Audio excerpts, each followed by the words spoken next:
फसल हानि जो आउ जड़े चाषी आत्महत्या अभियोग लगाण वर्षा फसल हानि घटन पश्चिम ओडिशार आसी प्रथम चाषी आत्महत्या अभियोग संबलपुर जिलार बैरागीपाल्लीर चाषी रत्नाकर भोई विष पी आत्महत्या कर परिवार अभियोग कर फसल नष्ट जो से मानसिक भारसाम्य हराई कीटनाशक पी आत्महत्या कर परिवार लोके अभियोग आनी से 2 एकर जमी धान चाष करते 150 बस्ता धान जगार मात्र 50 बस्ता अमल होइथिला बोली परिवार लोके कहिसेंती।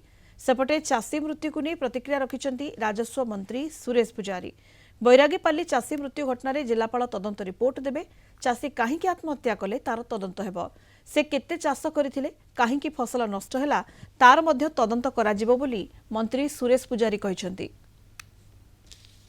जो माने इंश्योरेंस परिसरभुक्त होइचंती बीमा करिसंती तांको पई मध्य मोर विभाग एवं कृषि विभाग दुई थर सेमानक संगे बसिलानी सेमानक संगे आलोचना कर सारानी सेमाने मध्य प्रस्तुत अछंती जे जो मानकर फसल बीमा हेतिला एवं फसल नष्ट होईची तांकर क्षतिपूरण रिपोर्ट संपूर्ण रिपोर्ट मते आगामी दिन रे हमको उपलब्ध हो जिवो तार मध्य क्षतिपूरण लोके पाइबे।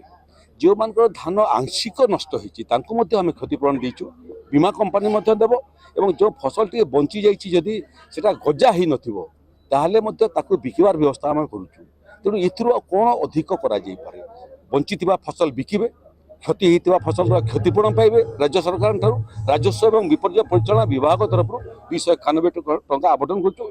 एटा मध्य कहिछु जे के जे बात पड़ी छि रिपोर्ट रे से मध्य आवेदन कले एवं कलेक्टर ठार सुपारिश आसिले ताकू मध्य आमे देउ। तेणु आदौ विचलित हबार आवश्यकता नहीं प्राकृतिक विपर्यर परमानेंट एड्रेस ओडिशा हो जाइछि। तेणु से आसुथिबो चाषीगर क्षति करूथुबो राज्य सरकार अच्छी जेते क्षति प्राकृतिक विपर्य करिवो आनुपातिक क्षतिपूरण ओडिशा सरकार दे जेते फसल प्राकृतिक विपर्य क्षति करेबो मु आपनको प्रतिश्रुति दउची कि आमे अछु तार क्षतिपूरण भरणा करिया पई। तेणु क्षति को लेकर विचलित होतु नहीं क्षति जेते करिवो ताटू अधिक क्षतिपूरण ओडिशा सरकार देबे।